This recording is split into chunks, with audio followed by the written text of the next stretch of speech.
30 जुलै रोजी लोकसभेत पालघर लोकसभा मतदारसंघाचे खासदार डॉक्टर हेमंत सौरा यांनी विरार डहाणू आणि चर्चगेट दरम्यान प्रवास करणाऱ्या हजारो उपनगरी प्रवाशांच्या समस्या प्रभावीपणे मांडत लोकल ट्रेन फ्रिक्वेन्सी आणि सुविधा वाढवण्याची ठोस मागणी केली। विरार डहाणू आणि चर्चगेट दरम्यानच्या या मार्गावर दररोज प्रचंड प्रवासी संख्या असून सकाळी व सायंकाळच्या पीक अवर्स मध्ये येथील प्रवास अत्यंत त्रासदायक बनतो। या पार्श्वभूमीवर ट्रेन गाड्यांची संख्या, वेळा आणि स्थानकांची सुविधा यामध्ये लक्षणीय सुधारणा आवश्यक आहे, असे खासदार यांनी लोकसभेत सांगितले। एकंदरीत रेल्वे स्थानकामध्ये प्रवाशांसाठी स्वच्छतागृह, डिजिटल साइन बोर्ड आणि बसण्याची व्यवस्था स्थानकांच्या दोन्ही टोकांवर करण्यात यावी अशी मागणी त्यांनी केली।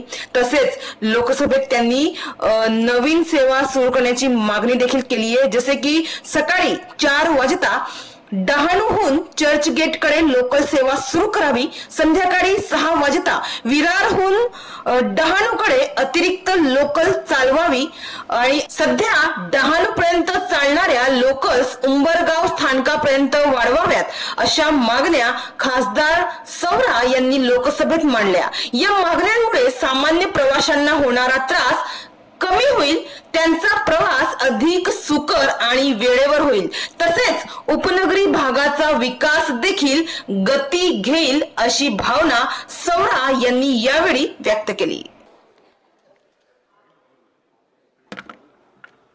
धन्यवाद सभापति महोदय।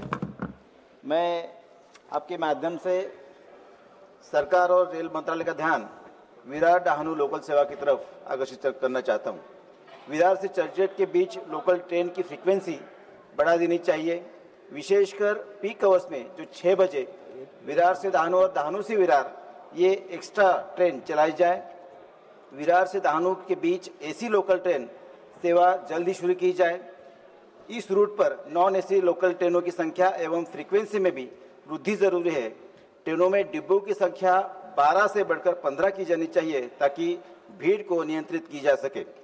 इस सभी स्टेशनों पर दोनों छोर पर स्वच्छ शौचालय, डिजिटल साइन बोर्ड और पर्याप्त बैठने की व्यवस्था करने की व्यवस्था करें और सुबह 4 बजे डहाणू से चर्चगेट की ओर लोकल सेवा जो बहुत जरूरी है वो शुरू की जाए।